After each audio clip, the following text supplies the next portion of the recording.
The Mystery of the Cupboard by Lynne Reid Banks. Chapter 18. The Sleeping Lady. Jessica Charlotte? Keep your voice down, yes. How can it be? She put these figures in here. Yes, and she put one in for herself as well. Patrick gaped at him. She wanted someone to find it and to bring her back? Well, wouldn't you? It's a way of not being absolutely dead. No, my mind's boggling. Hang on. She sent Tom Towsler to London to comb the toy departments for figures that could be her.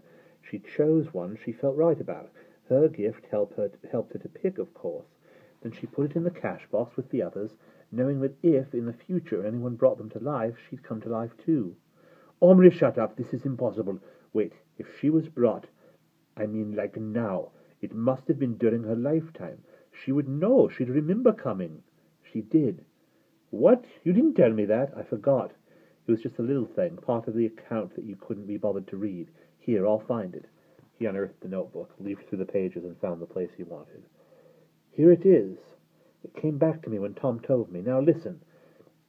It was on the night she made the key. I cried myself to sleep and had a very strange dream that even now I can remember so clearly that I believe it was no dream. But it is not part of this story. Perhaps the future reader will know what I am speaking of. Omri looked up at Patrick. His eyes were blazing. Then he pointed to the sleeping lady. Look, there she is asleep.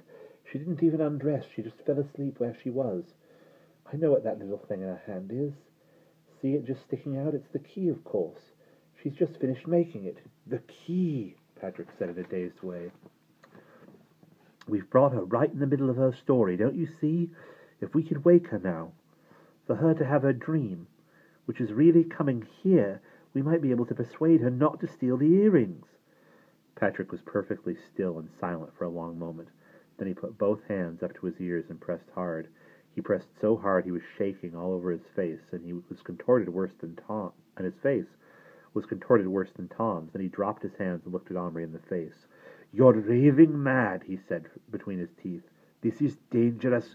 You always used to tell me I didn't think, but just went ahead and did stuff. But you're 10,000 times worse. What about you? You refused to bring Little Bear and the others back because you said it was dangerous and not a game. But this is far, far worse. You don't know what you're playing with here. If you change what happened when we know what happened, if that's possible, your whole life could be knocked crooked. You could turn into a different person. It could turn out that you weren't even born." Omri said, "What?" as if he hadn't heard properly. Listen to me," Patrick sounded frenzied. "So in a few minutes she wakes up and you talk to her and you change it. She goes back and decides not to steal the earrings because you talked her out of it in her dream. So she doesn't. So Maria doesn't suspect Lottie, who doesn't run out the door. Matthew doesn't run after her. He isn't killed. He lives to be old. He goes on earning. Maybe he goes abroad again, or they move house. Anyway, their whole lives are different. So it's very likely that Lottie doesn't meet your mum's father, so your mum won't be born. So you won't be born. That's just one of the millions of the million things that could be changed just because Jessica Charlotte decides not to steal the earrings." Yes, thought Omri. Something like a blazing flash had come to him while Patrick was speaking. Yes, that's what I was worrying about, the jewel case, but I couldn't figure it out. He was staring at Patrick when his face seemed to blur and darken. The suppressed panic Omri had been feeling all day suddenly loomed up like a wave 3 times his own height and threatened to swamp him. The jewel case, the jewel case. Bert was taking back the jewel case. That would change everything just as much. Maybe in a few minutes or hours, Omri would just disappear. Patrick was still talking. "Let's put her back into the cupboard or the cash box," he was saying. "Turn the key. Send her back." Omri wrenched himself away from his terrifying thoughts. "But her dream," he said slowly. "She had her dream. If we send her back, it won't happen." And it did happen. We've got to let her wake up here and have her dream. Patrick said nothing for a moment. He was breathing hard. "Right," he said. "You're right. She wakes up. She talks to us, she goes back, but we don't try to talk her out of stealing the earrings. We don't even know about the earrings. We just talk to her a bit, and then she goes back, and everything happens the way it did happen, and it'll be all right." "No," said Henri. "It won't. It's too late. I've done something." They were interrupted by a little sound like a moan. They turned. The sleeping lady had woken and was sitting up. She was staring at the key in the palm of her hand. Henri sat down at his desk and leaned so that his face was level with hers. "Hello," he greeted her softly. She looked at him and gasped and jumped to her feet. She was about 40 and not pretty. She was little and rather dumpy. But she had a strong, determined face and a mass of brown curly hair piled onto her head, with the red dress, the very one she had worn at the parade, Henri remembered now, swirling around her. She looked rather glamorous and dashing. He knew right away that if he were only to have the chance, and despite all he knew, he could like her. "Where am I?" she cried. Then she saw him properly and raised both hands to her mouth to keep back a scream. "You're having a dream," said Henri. "Look out! You've dropped the key." Jessica Charlotte looked around wildly, stopped searching amid the paper creases, and then snatched something up. "My key!" she exclaimed. "I mustn't lose my key." "Perhaps you could thread it on a ribbon and hang it around your neck," suggested Henri. He felt as if he too were in a dream, as if the words he was speaking were lines in a play written and performed long ago. She stared at him, trembling. "Thank you," she said. "What a good idea."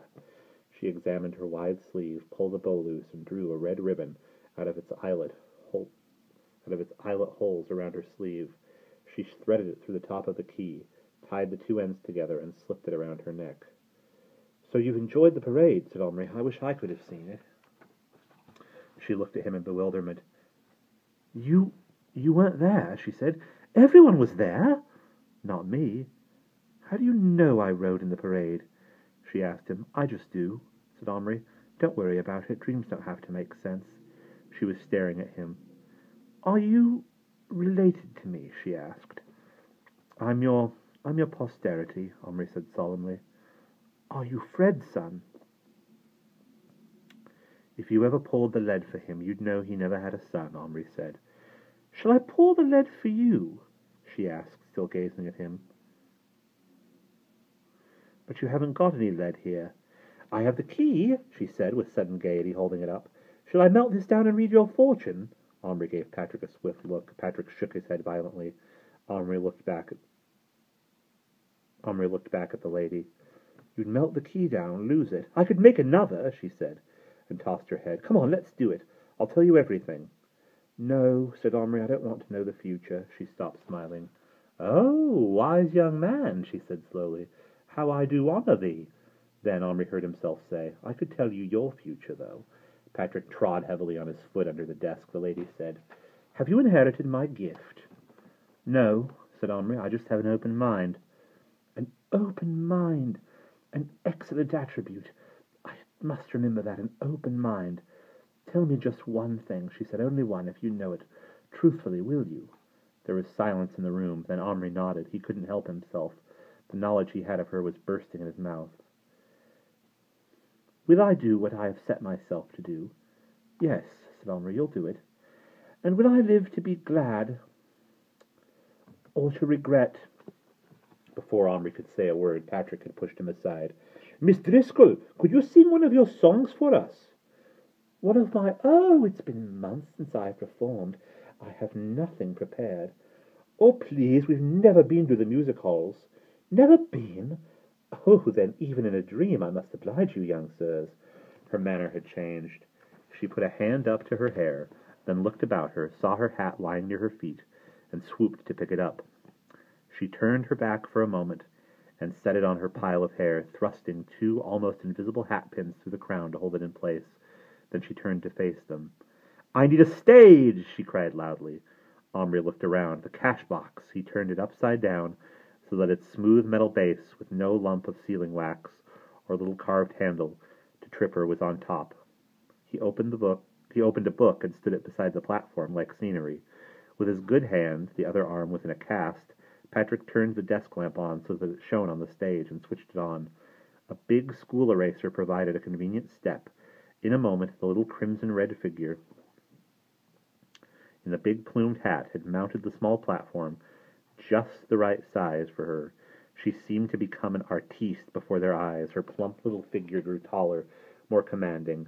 "Ladies and gentlemen," she cried, thrusting out her arms to them as if they were a huge audience. Her face was smooth and smiling. There was no sign of trembling now. "Tonight I have no one to announce me, so I must announce myself. Well, I've always wanted to. Those announcers, they never say what we wish they would.